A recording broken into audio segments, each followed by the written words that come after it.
masuk situ, bioling kan. Nah, pas garam itu tuh aduk cepat. Karena garam itu fungsinya untuk ngikat adonan. Air dulu tadi ya? Air dulu, baru garam diaduk. Yo. Celau tinggalan. Kalau gitu masing-masing weh.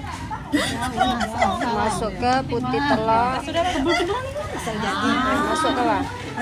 Pabu, insya Allah jadi. Masuk ke 2 butir.